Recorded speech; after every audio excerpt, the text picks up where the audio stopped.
Toss അക്കാഡമിയിലേക്ക് ഏവർക്കും സ്വാഗതം. Kerala PSC scientific officer കോഴ്സിന്റെ ഭാഗമായിട്ട് റാങ്ക് ലിസ്റ്റിൽ ഇടം നേടാനായിട്ട് കഴിഞ്ഞ ചോദ്യപേപ്പറുകളിനെ അടിസ്ഥാനപ്പെടുത്തിക്കൊണ്ട് ഒരു ക്വസ്റ്റ്യൻ ബാങ്ക്, എസ്പെഷ്യലി ഓർഗാനിക്കിന്റെ ഒരു ക്വസ്റ്റ്യൻ ബാങ്കിനെ റിലേറ്റ് ചെയ്തൊരു വീഡിയോ ആണ് ടോസ് അക്കാഡമി ഇന്ന് നിങ്ങളുടെ മുമ്പിൽ എത്തിയിരിക്കുന്നത്. കഴിഞ്ഞ വർഷത്തെ ചോദ്യപേപ്പർ നിങ്ങൾ അനലൈസ് ചെയ്താൽ നിങ്ങൾക്ക് ഒരു കാര്യം മനസ്സിലാവും. ഓർഗാനിക്കിൽ നിന്ന് ഒരുപാട് ചോദ്യങ്ങൾ കടന്നു വന്നൊരു പരീക്ഷയായിരുന്നു കഴിഞ്ഞ തവണത്തെ കേരള PSC ഫോറൻസിക് സയന്റിഫിക് ഓഫീസറുടെ എക്സാം. അപ്പോൾ ഓർഗാനിക് സിലബസിലെ പോലെ ഡയറക്റ്റ് ആയിട്ട് ഒരു നെയിംഡ് റിയാക്ഷൻസ്, ഇന്ന റിയാക്ഷൻ തന്നിട്ട് ഏത് റിയാക്ഷൻ ആണ് അതൊന്നും അല്ലായിരുന്നു ചോദ്യം. മറിച്ച് പ്രെഡിക്ട് ദ പ്രോഡക്ട്സ് എന്ന രീതിയിലുള്ള ചോദ്യങ്ങളൊക്കെ ഒരുപാട് കണ്ടിരുന്നു. സ്റ്റീരിയോ കെമിസ്ട്രിയിൽ നിന്ന് കോൺഫിഗറേഷൻസ്, അതുപോലത്തെ തരത്തിലൊക്കെയുള്ള ഒരുപാട് പ്യൂർ ഓർഗാനിക് ആയിട്ടുള്ള ചോദ്യങ്ങളാണ് ലാസ്റ്റ് പരീക്ഷയ്ക്ക് കടന്നു കൂടിയിട്ടുള്ളത്. അപ്പൊ ഇന്ന് ടോസ് അക്കാഡമി നിങ്ങളുടെ മുമ്പിൽ കുറച്ച് ചോദ്യങ്ങൾ പരിചയപ്പെടുത്തുകയാണ്. പ്രെഡിക്ട് റിയേജൻസ് അല്ലെങ്കിൽ പ്രെഡിക്ട് പ്രോഡക്റ്റ് റിലേറ്റഡ് ആയിട്ടുള്ള കുറച്ച് പ്രോബ്ലംസ്. അതിപ്പോ സയന്റിഫിക് ഓഫീസർ മാത്രമല്ല, മറ്റ് എന്തൊരു PSCയുടെ ഇനി വരുന്ന കെമിസ്ട്രി റിലേറ്റഡ് പരീക്ഷകൾക്കൊക്കെ തന്നെ ഉപകാരപ്പെടും. വേറൊന്നും കൊണ്ടല്ല, പരീക്ഷകളുടെ രീതി മാറിക്കഴിഞ്ഞു. പണ്ടത്തെ പോലെ ഒരു റിയാക്ഷൻസ് മൊത്തവും സ്റ്റേറ്റ്മെന്റ് ആയിട്ട് തന്നിട്ട് അത് ഏത് റിയാക്ഷൻ ആണ് എന്ന് ചോദിക്കുന്ന ഒരു കാലമൊക്കെ അപ്പാടെ മാറിക്കഴിഞ്ഞു. ഇപ്പോൾ ആപ്ലിക്കേഷൻ ലെവലിലേക്കാണ് ചോദ്യങ്ങളുടെ നിലവാരം മാറിയിരിക്കുന്നത്. ഒരിക്കലും ഇനിയും നിങ്ങൾ നെയിംഡ് റിയാക്ഷൻസ് സെന്റൻസ് തന്നിട്ട് ഏത് റിയാക്ഷൻസ് ആണ് വരുന്നത് അല്ലെങ്കിൽ ഏത് റിയാക്ഷൻ ആണ് ഈ പറഞ്ഞിരിക്കുന്നത് എന്നൊരിക്കലും പ്രതീക്ഷിച്ചുകൊണ്ട് പോകരുത്. മറിച്ച് റിയാക്ഷന്റെ ആപ്ലിക്കേഷൻ, റിയാക്ഷന്റെ കോൺസെപ്റ്റ് പഠിച്ചുകൊണ്ട് അതിന്റെ ഒരു ചോദ്യം തന്നാൽ സ്റ്റീരിയോ കെമിസ്ട്രി സഹിതം അതിന്റെ പ്രോഡക്റ്റ് പ്രെഡിക്റ്റ് ചെയ്യാൻ നിങ്ങൾക്ക് പാകമാകണം. അപ്പൊ ആ തരത്തിലുള്ള ഒരു പ്രിപ്പറേഷൻ ആണ് സയന്റിഫിക് ഓഫീസർ എക്സാമിന് വേണ്ടി നിങ്ങൾ പ്ലാൻ ചെയ്യേണ്ടത്. അത്തരത്തിലുള്ള ചോദ്യങ്ങളെ ഇനി എക്സാമിന് ചോദിക്കത്തുള്ളൂ. കാരണം കോമ്പറ്റീഷൻ ടൈറ്റ് ആണ് PSC. അപ്പോൾ അതേപോലെയുള്ള രീതിയിലേക്കുള്ള എക്സാം ആയിരിക്കും നടത്തുന്നത്. അപ്പൊ ആ ഒരു രീതിയിൽ നിങ്ങൾ PSCക്ക് വേണ്ടി പഠിക്കുക. ടോസ് അക്കാഡമിയിൽ കേരള PSC സയന്റിഫിക് ഓഫീസറുടെ കോച്ചിങ് സ്റ്റാർട്ട് ചെയ്തിട്ടുണ്ട്. കോച്ചിങ്ങിന് ജോയിൻ ചെയ്യാൻ താല്പര്യമുള്ളവർ 7510155485 എന്ന നമ്പറിൽ ബന്ധപ്പെടുക. നമുക്ക് വീഡിയോയിലേക്ക് കടക്കാം. ആദ്യത്തത് ഒരു H2 IRCOD പീരിഡിൻ PCY3 PF4. ഇതൊരു ഓർഗാനോ മെറ്റാലിക് കാറ്റലിസ്റ്റ് ആണ്. Organo metallic catalyst. ഇതിന്റെയൊക്കെ ഒരു പ്രത്യേകത എന്ന് പറയുന്നത് ഇവര് സ്റ്റീരിയോ കെമിസ്ട്രിയെ ഒരുപാട് ബാധിക്കുന്ന തരം ഒരു കാറ്റലിസ്റ്റ് ആണ്. അപ്പോ ഇവരുടെ പേര് ക്രാബ്ട്രീ കാറ്റലിസ്റ്റ്. ഈ രണ്ട് കാറ്റലിസ്റ്റിന്റെയും പേര് ക്രാബ്ട്രീ കാറ്റലിസ്റ്റ്.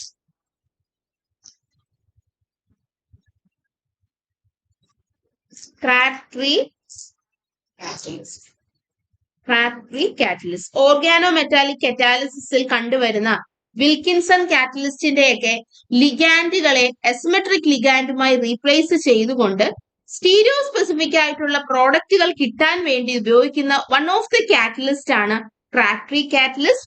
ഇറിഡിയം ബേസ് ചെയ്തുകൊണ്ടിട്ടുള്ള ഒരു കാറ്റലിസ്റ്റ് ആണ്. ഫോർമുല ഓർക്കുക, IRCOD PCY3. അത് നമ്മുടെ സ്ക്വയർ ബ്രാക്കറ്റിനകത്തുള്ളിൽ ഹൈഡ്രജൻ. അപ്പം ഹൈഡ്രജൻ നിർബന്ധമായി വേണം. ഹൈഡ്രജൻ ഉണ്ടെങ്കിൽ അവിടെ എന്ത് റിയാക്ഷൻ ആയിരിക്കും നടക്കുന്നത്? റിഡക്ഷൻ ആയിരിക്കും നടക്കുന്നത്. That is addition of hydrogen ആണ് നടക്കുന്നത്. പിന്നെ അതിന്റെ സ്റ്റീരിയോ കെമിസ്ട്രി നിർണ്ണയിക്കാനാണ് ഈ ക്രാബ്ട്രീ കാറ്റലിസ്റ്റ് യൂസ് ചെയ്യുന്നത്. അപ്പൊ ഇവിടെ ഫസ്റ്റ് കോമ്പൗണ്ടിന്റെ ആൻസർ നമുക്ക് നോക്കാം. ഇതിൽ ഉറപ്പായിട്ടും റിയാക്ഷൻ നടക്കുന്നത് ഈ ഡബിൾ ബോണ്ടിലായിരിക്കും. കാരണം റിഡക്ഷൻ ഓഫ് ഹൈഡ്രജൻ ആണ് ഇവിടെ നടക്കേണ്ടത്. ഇനിയും ആ ഹൈഡ്രജൻ അഡീഷൻ എങ്ങനെയാണ് നടക്കുന്നത്? OH ഉണ്ട്, Me ഉണ്ട്. ആ OHന് എലോങ് ദ സൈഡ്, സെയിം സൈഡിൽ തന്നെയാണോ അതോ ബാക്കിലൂടെയാണോ നടക്കുന്നതെന്നൊക്കെയാണ് നമ്മൾ അറിയേണ്ടത്. അവിടെയാണ് സ്റ്റീരിയോ കെമിസ്ട്രി വർക്ക് ചെയ്യുന്നത്. ഓർക്കുക, OH പോലെയുള്ള ഫങ്ഷണൽ ഗ്രൂപ്പ് ഉണ്ടെങ്കിൽ ക്രാബ്ട്രീ കാറ്റലിസ്റ്റിന്റെ സഹായത്തോടു കൂടി ഹൈഡ്രജൻ അഡീഷൻ നടക്കുന്നത് OHന്റെ അതേ സൈഡിലൂടെ ആയിരിക്കും. OH ഇവിടെ വെഡ്ജ് ഷേപ്പിൽ നിൽക്കുന്നത് കൊണ്ട് ഹൈഡ്രജൻ അഡീഷനും വെഡ്ജ് ആയിട്ട് തന്നെയായിരിക്കും നടക്കുന്നത്. OH പോളാർ ഫങ്ഷണൽ ഗ്രൂപ്പ് ഉള്ളത് കൊണ്ടാണ് അങ്ങനെ നടക്കുന്നത്. അപ്പൊ നമുക്ക് പ്രോഡക്റ്റിനെ നമുക്ക് പ്രെഡിക്റ്റ് ചെയ്യാം. ME അല്ല നമ്മൾ ഇതിനകത്ത് നോക്കേണ്ടത്, ആ OH ഫങ്ഷണൽ ഗ്രൂപ്പ് ഏതാണോ, ഏത് സൈഡിലാണോ നിൽക്കുന്നത് അതിന്റെ അതേ സൈഡിൽ OH ഫങ്ഷണൽ ഗ്രൂപ്പ് ആക്ച്വലി എന്താണ്, വെഡ്ജ് ആയിട്ടാണ് നിൽക്കുന്നത്. അതുകൊണ്ട് അതായത് നമ്മളിലേക്ക് നോക്കിയാണ് OH നിൽക്കുന്നത്. അതുകൊണ്ട് ഹൈഡ്രജൻ അഡീഷനും നമ്മളിലേക്ക് നോക്കി തന്നെയായിരിക്കും ഹൈഡ്രജൻ അഡീഷനും നടക്കുന്നത്. നേരെ മറിച്ച് OH ഇതുപോലെ ഡാഷ് ടൈപ്പ് ആയിരുന്നു നിൽക്കുന്നെങ്കിൽ, എവേ ഫ്രം ദ പ്ലെയിൻ ആയിട്ടായിരുന്നു നിൽക്കുന്നതെങ്കിൽ അവിടെ ഹൈഡ്രജൻ അഡീഷൻ നടക്കുന്നത് ഡാഷ് രൂപത്തിൽ തന്നെയായിരിക്കും. സെക്കൻഡ് ക്വസ്റ്റ്യനിലും OH എന്ന് പറയുന്നത് എങ്ങനെയാണ്, വെഡ്ജ് ഷേപ്പിലാണ് നിൽക്കുന്നത്. നമുക്കപ്പോ പ്രോഡക്റ്റ് പ്രെഡിക്റ്റ് ചെയ്യാം. OH ME, MEയുടെ OH അതേ സൈഡിൽ തന്നെ, OHന്റെ അതേ സൈഡിൽ തന്നെ H. ഇവിടെ ഈ രണ്ടിടത്തുമാണ് H ആഡ് ചെയ്യുന്നത്. നമുക്ക് ആ ബ്രിഡ്ജിലുള്ള Hന്റെ സ്റ്റീരിയോ കെമിസ്ട്രി മാത്രം കാണിച്ചാൽ മതിയാവും. അതുകൊണ്ടാണ് അത് പറയുന്നത്. റിഫ്രാക്ടറി കാറ്റലിസ്റ്റിന്റെ ഫോർമുല അറിഞ്ഞിരിക്കണം, അതിന്റെ പ്രോഡക്റ്റ് പ്രഡിക്ഷനും അറിഞ്ഞിരിക്കണം. ഇത്തരത്തിലുള്ള ചോദ്യങ്ങളാണ് റിയേജൻസ് എന്ന സൈഡിൽ നിങ്ങൾക്ക് പ്രതീക്ഷിക്കാവുന്നത്. അടുത്ത ക്വസ്റ്റ്യൻ നോക്കിക്കേ. എഗെയിൻ റിഫ്രാക്ടറി കാറ്റലിസ്റ്റ് ആണ്. ഇവിടുത്തെ പ്രത്യേകത OH ഉണ്ട്. OHന്റെ പ്രത്യേകത എന്താണ്? OH മാറിയാണ് അല്ലെ, ഡാഷ് രൂപത്തിലാണ്, എവേ ഫ്രം ദ പ്ലെയിൻ ആണ് നിൽക്കുന്നത്. അതുകൊണ്ട് തന്നെ നമ്മുടെ ഹൈഡ്രജൻ അഡീഷൻ നടക്കുന്നത് എങ്ങനെയായിരിക്കും? എവേ ഫ്രം ആയിരിക്കും. ബാക്കിയുള്ളവരൊക്കെ അതേപോലെ നിർത്തുക. ബ്രിഡ്ജിലാണ് നടക്കുന്നത് അഡീഷൻ. ME അങ്ങനെ നിൽക്കുന്നു. OH ഡബിൾ ഡാഷിലായതുകൊണ്ട് Hഉം എങ്ങനെയാണ്, ഇവിടെ ഡാഷ്ഡ് സ്ട്രക്ചർ ആയിട്ട് ആ OHന്റെ പ്രത്യേകതയാണ്. അടുത്തത് RHCl PPH3 thrice. RHCl PPH3 thrice എന്താണിത്? വിൽക്കിൻസൺ കാറ്റലിസ്റ്റ് ആണ്. വിൽക്കിൻസൺ കാറ്റലിസ്റ്റുകള് നമ്മൾ ഇനോർഗാനിക്കിന്റെ കേസിലും നമ്മൾ പഠിക്കുന്നുണ്ട്. അപ്പൊ ഇവിടെ ഇതിന്റെ സ്ക്വയർ പ്ലാനാർ സ്ട്രക്ചർ ആണ്. RH+1 ഓക്സിഡേഷൻ സ്റ്റേറ്റ് ആണ്. അതുപോലെ തന്നെ വിൽക്കിൻസൺ കറ്റാലിസിസിൽ ഇവരുടെ ഫങ്ഷൻ എന്താണ്? ഇതെല്ലാം നമ്മൾ ഇനോർഗാനിക്കിന്റെ സൈഡിൽ നിന്ന് നമ്മൾ പഠിക്കുന്നതാണ്. അപ്പൊ അത്തരത്തിൽ തന്നെ ഓർഗാനിക്കിന്റെ ഭാഗത്തു നിന്ന് ചിന്തിക്കുമ്പോഴും ഈ വിൽക്കിൻസൺ കാറ്റലിസ്റ്റിന് ഒരുപാട് ആപ്ലിക്കേഷൻസ് ഉണ്ട്. അതിന്റെ വൺ ഓഫ് ദ ആപ്ലിക്കേഷൻ അല്ലെങ്കിൽ പ്രധാനമായിട്ടും നമ്മുടെ എന്താ പറയുന്നത്, ഇയാളുടെ ആപ്ലിക്കേഷൻ എന്ന് പറയുന്നത് ഹൈഡ്രജനേഷൻ ആണ്. ദാറ്റ് മീൻസ് ഡബിൾ ബോണ്ടിനെ റെഡ്യൂസ് ചെയ്യുന്നു അല്ലെങ്കിൽ ഹൈഡ്രജൻ ആഡ് ചെയ്യുന്നു. അപ്പൊ ഇവിടെ എവിടെയൊക്കെ ഉണ്ട് ഡബിൾ ബോണ്ട് എന്നൊന്ന് നിങ്ങൾ നോക്കിക്കേ. ഇവിടെ എവിടെയൊക്കെ ഉണ്ട് ഡബിൾ ബോണ്ട്? എയിലുണ്ട് ഡബിൾ ബോണ്ട്, ബിയിലുണ്ട് ഡബിൾ ബോണ്ട്. ഇത് CO ഗ്രൂപ്പാണ്. അപ്പൊ എയും ബിയും ഇത് അറ്റാക്ക് ചെയ്യുമോ? അതോ എ മാത്രമേ അറ്റാക്ക് ചെയ്യത്തുള്ളൂ? അതോ ബിയെയും എയും അറ്റാക്ക് ചെയ്യുമോ? അതൊക്കെ ഒരു ചോദ്യമാണ്. അപ്പൊ ഓർക്കുക, വിൽക്കിൻസൺ കാറ്റലിസ്റ്റ് എപ്പോഴും ലെസ് ഹിൻഡേർഡ് തിരക്ക് കുറഞ്ഞ ഡബിൾ ബോണ്ട് പൊസിഷനിലായിരിക്കും ഹൈഡ്രജന്റെ അഡീഷൻ നടക്കുന്നത്. ലെസ് ഹിൻഡേർഡ് ഡബിൾ ബോണ്ട് അറ്റാക്ക് ആണ് ആര് നടത്തുന്നത്? വിൽക്കിൻസൺ കാറ്റലിസ്റ്റ് നടത്തുന്നത്. അപ്പൊ നമുക്ക് പ്രോഡക്റ്റ് ഒന്ന് നോക്കാം. എയിലും ബിയിലും ബി ആണ് അകന്നു മാറി നിൽക്കുന്നത്, എ വിത്തിൻ ദ റിംഗ് ആണ്. അതുകൊണ്ട് അവിടെ ഹിൻഡ്രൻസ് കൂടുതലാണ്. തൊട്ടിപ്പുറത്ത് ഡബിൾ ബോണ്ട് O ഒക്കെ ഉണ്ട്. ബി ആവട്ടെ അയാൾ അങ്ങ് അകന്നു മാറി നിൽക്കുകയാണ്, ഹിൻഡ്രൻസ് വളരെയധികം കുറവാണ് with respect to A. So ബിയില് 2 ഹൈഡ്രജൻ ആഡ് ചെയ്യുന്നു, അങ്ങനെ അത് സിംഗിൾ ബോണ്ട് ആയിട്ട് മാറുന്നു. എയില് ഡബിൾ ബോണ്ട് അതേപടി നിൽക്കുന്നു, കാരണം അവിടെ ഹിൻഡ്രൻസ് കൂടുതലായതുകൊണ്ട് വിൽക്കിൻസൺ കാറ്റലിസ്റ്റ് അവിടെ അറ്റാക്ക് നടക്കില്ല. അപ്പൊ ഇതൊക്കെ ഒരു ആപ്ലിക്കേഷൻസ് ആണ് വിൽക്കിൻസൺ കാറ്റലിസ്റ്റിന്റെ.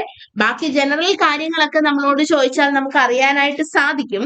പക്ഷെ ഇത്തരത്തിലുള്ള ആപ്ലിക്കേഷൻ, അതും 2 ഡബിൾ ബോണ്ട് ഒക്കെ വരുമ്പോൾ എവിടെ അറ്റാക്ക് ചെയ്യണമെന്ന് അറിയണമെങ്കിൽ നമ്മൾ ഒരു ആപ്ലിക്കേഷൻ ലെവലിൽ ആ ക്വസ്റ്റ്യൻസിനെ വർക്ക്ഔട്ട് ചെയ്ത് തന്നെ പഠിക്കുക. ഇത്തരത്തിലുള്ള ചോദ്യങ്ങളെ ഉറപ്പായും PSCക്ക് ഇനിയും ഓർഗാനിക്കിൽ നിന്നുള്ള ചോദ്യങ്ങളായിട്ട് നിങ്ങൾ പ്രതീക്ഷിക്കാവൂ. ഓക്കെ, അടുത്തത് ഒരു കോമ്പൗണ്ട് ആണ്. നിങ്ങൾ ആ റിയാക്ടന്റിനെയും പ്രോഡക്റ്റിനെയും നോക്കുക. ചോദ്യം എന്ന് പറയുന്നത് എന്താണ് റിയേജന്റ് എന്ന് പ്രെഡിക്റ്റ് ചെയ്യാനായിട്ടാണ്. പ്രെഡിക്ട് ദ റിയേജന്റ് ആണ്. പ്രെഡിക്ട് ദ റിയേജന്റ് എന്നൊരു ക്വസ്റ്റ്യൻ വരുമ്പോൾ എപ്പോഴും നിങ്ങൾ റിയാക്ടന്റിനെയും പ്രോഡക്റ്റിനെയും ഒന്ന് പരിശോധിക്കുക. എന്താണ് കൂടിയത് അല്ലെങ്കിൽ എന്താണ് കുറഞ്ഞത് റിയാക്ടന്റിനെയും പ്രോഡക്റ്റിനെയും കൂടെ നോക്കുമ്പോൾ, അല്ലെങ്കിൽ എന്താണ് മാറാതെ നിൽക്കുന്നത്. ഞാൻ ആദ്യം തന്നെ അതിന്റെ ഫസ്റ്റ് ഫങ്ഷണൽ ഗ്രൂപ്പായ COCH3 നോക്കാം. റിയാക്ടന്റിൽ COCH3 അതുപോലെ തന്നെ പ്രോഡക്റ്റിൽ റീറ്റെയിൻ ചെയ്തിട്ടുണ്ട്. സോ അവിടെ റിയാക്ഷൻസ് അല്ലെങ്കിൽ അവിടെ അറ്റാക്കുകൾ ഒന്നും നടന്നിട്ടില്ല. രണ്ടാമത് റിംഗിൽ ഡബിൾ ബോണ്ട് ആസ് സച്ച് അവിടെ റിട്ടൈൻ ചെയ്തിട്ടുണ്ട്. So there will be no reduction in case of double bond. പിന്നെ ആവട്ടെ എന്താണ് അവിടെ മാറിയത്? N3 എന്നുള്ളത് NH2 ആയിട്ട് മാറി. N3 എന്നുള്ളത് NH2 ആയിട്ട് മാറി. N3 എന്ന് പറയുന്നത് അസൈഡ് ആണ്. N3യിലേക്ക് എന്ത് ആഡ് ചെയ്യപ്പെട്ടു? ഹൈഡ്രജൻ ആഡ് ചെയ്ത് അമീനായി മാറി. That means reduction of aside ആണ് നടന്നിരിക്കുന്നത്. അസൈഡിനെ എന്താക്കി മാറ്റി? അമീനാക്കി മാറ്റി. ഇതിനു വേണ്ടി നമുക്കൊരു സ്പെസിഫിക് റിയേജന്റ് ഉണ്ട്. That is known as Staudinger reagent. വളരെ ഇമ്പോർട്ടന്റ് ആണ് ഇതൊക്കെ. സ്ട്രെഡിഞ്ചർ റിയേജന്റ് ഏതൊക്കെയാണെന്ന് നോക്കാം. PPH3 plus H2O, PPH3 plus H2O, അല്ലെങ്കിൽ സിമ്പിൾ PPH3, അല്ലെങ്കിൽ PPH3 bar MECN, that means methyl CN H2O, അല്ലെങ്കിൽ PPH3 bar MCCN. ഇവരൊക്കെ വന്നാൽ ഏതെങ്കിലും ഒരാള് PPH3 അവിടെ ഉണ്ട് എങ്കിൽ അയാൾ എന്ത് ചെയ്യും? N3നെ NH2 ആയിട്ട് റെഡ്യൂസ് ചെയ്യും. RN3യെ NH2 ആയിട്ട് മാറ്റുന്ന റിയേജന്റ് ഏതൊക്കെയാണ്? PPH3 bar H2O, PPH3 bar MECN bar H2O അഥവാ PPH3 bar MECN. ആ റിയേജന്റിനെ പറയുന്ന പേരാണ് സ്ട്രെഡിംഗർ റിയേജന്റ്. വളരെ ഇമ്പോർട്ടന്റ് ആണ്. അടുത്ത ക്വസ്റ്റ്യൻ നോക്കിക്കേ. DCC bar DMSO. ഇതിന്റെ ഒരു ആപ്ലിക്കേഷൻ ആണ് ചോദിക്കുന്നത്. DCCയുടെയും DMSOയും കൂടെ നിങ്ങൾക്ക് റിയേജന്റ് സ്ഥാനത്ത് വന്നാൽ DCC അല്ലെങ്കിൽ DCCയും DMSOയും കൂടെ വന്നാൽ എന്താണ് DCC?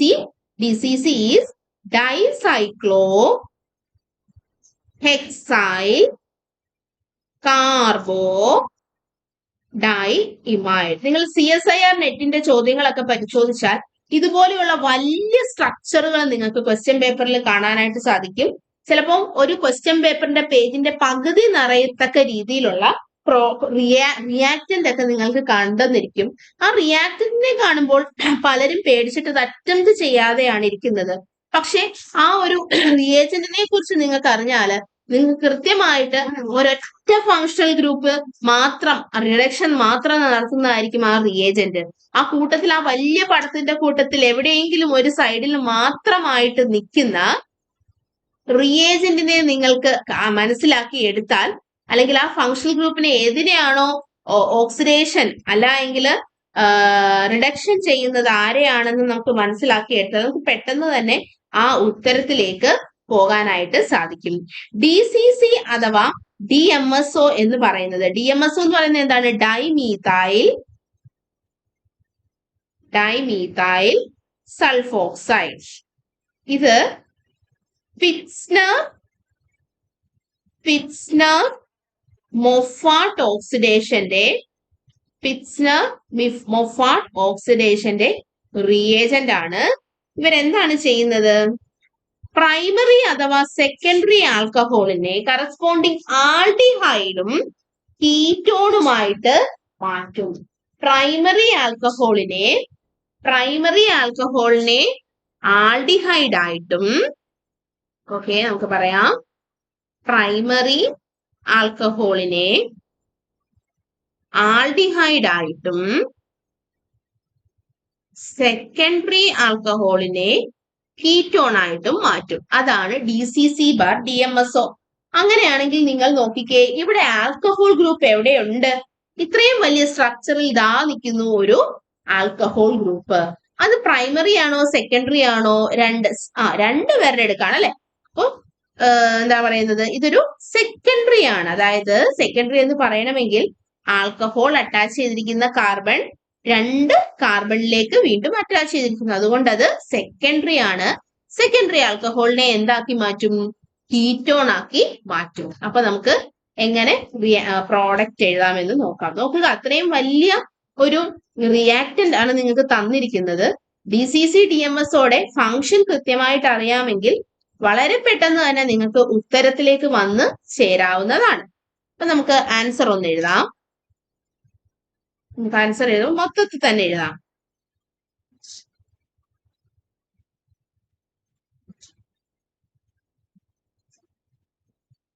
ഡബിൾ ബോണ്ട് ഒക്കെ നിങ്ങൾക്ക് ഇപ്പൊ ഞാൻ ജസ്റ്റ് നമ്മുടെ ഒരു വർക്കൗട്ടിന്റെ ഭാഗമായിട്ട് ഇങ്ങനെ പറയുന്നു. എക്സാം സമയത്ത് നിങ്ങൾ ജസ്റ്റ് നിങ്ങളുടെ ആ പെർട്ടിക്കുലർ റിയാക്ഷൻ നടന്നിട്ടുണ്ടോ എന്ന് മാത്രം നോക്കുക. ഓക്കെ,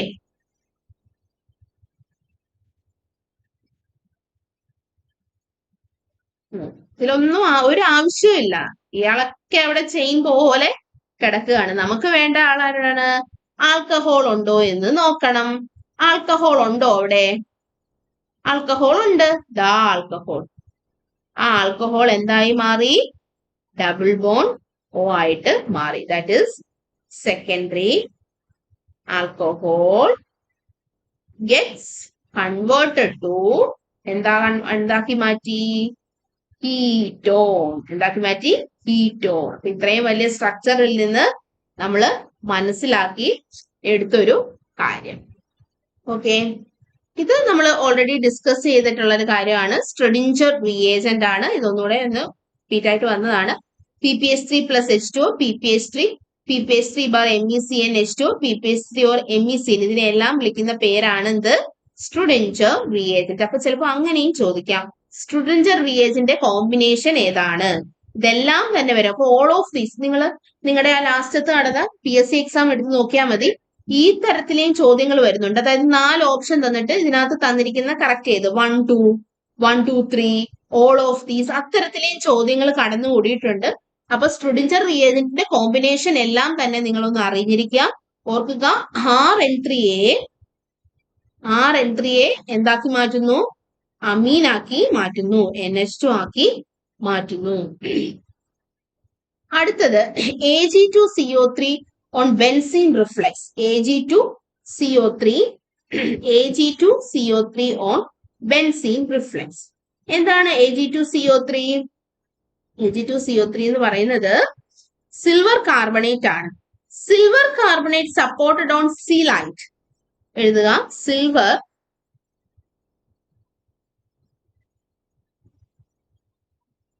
സിൽവർ കാർബണേറ്റ്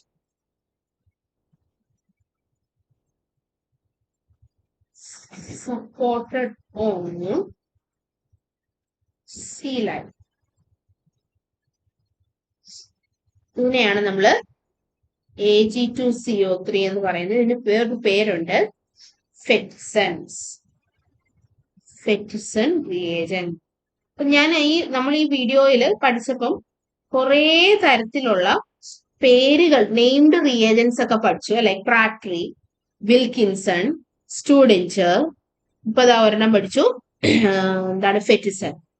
ഇതിന്റെ റിയേജന്റിന്റെ പേര് പറഞ്ഞിട്ട് ഇതെന്താണെന്നും ചോദിക്കാം. ഇനി ഫെറ്റിസൺ റിയേജന്റിന്റെ ഫംഗ്ഷൻ എന്താണെന്നറിയാമോ?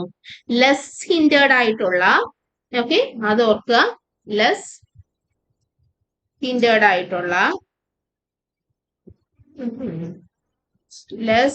ആയിട്ടുള്ള OH ഗ്രൂപ്പ് ഓക്സിഡൈസ് ചെയ്യുന്നു. ശരിക്കും പറഞ്ഞാല് പ്രൈമറി ആൻഡ് സെക്കൻഡറി ആൽക്കഹോളിനെ നമ്മുടെ DCC-DMSO പറഞ്ഞില്ലേ, അതേ ഫംഗ്ഷൻ തന്നെയാണ്. ഓർക്കുക, ലെസ് ഹിൻഡേർഡ് ആയിട്ടുള്ള ആയിരിക്കും അവര് അറ്റാക്ക് ചെയ്യുന്നത്. ലെസ് ഹിൻഡേർഡ്. ഇതിനകത്ത് ഈ OHല് ഹിൻഡ്രൻസ് ഉണ്ട്. കാരണം എന്താ? ഇത്രയും വലിയ ബൾക്കി ഗ്രൂപ്പിന്റെ ഇടയ്ക്കായിട്ട് നിൽക്കുകയാണ്. ഇവനാവട്ടെ അകന്നു മാറി നിൽക്കുകയാണ്. അപ്പൊ ഓക്സിഡേഷൻ നടക്കുന്നത് ആരിലായിരിക്കും? അയാളിലായിരിക്കും ഓക്സിഡേഷൻ നടക്കുന്നത്. അപ്പൊ നമുക്ക് ഒന്ന് എഴുതാം. എങ്ങനെയാണെന്ന് നമുക്ക് നോക്കാം. ആൻസർ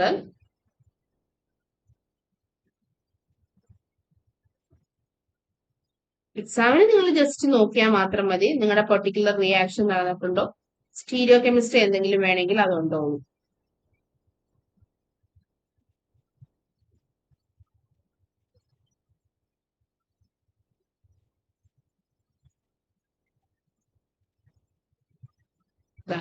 ഇവിടെ ഈ OH മാറിയിട്ടേ ഡബിൾ ബോണ്ട് O ആയിട്ട് മാറും. അപ്പൊ ഇത്തരത്തിലുള്ള ക്വസ്റ്റ്യൻസ് ആണ് റിയേജൻസ് എന്ന സെക്ഷനിൽ നിങ്ങൾ പ്രതീക്ഷിക്കേണ്ടത്. ഇതും ഇതിനേക്കാൾ കുറച്ചുകൂടെ ഹയർ നമുക്ക് മറ്റു വീഡിയോകളിലായിട്ട് പല തരത്തിലുള്ള ചോദ്യങ്ങൾ ഇനിയും ഡിസ്കസ് ചെയ്യാവുന്നതാണ്.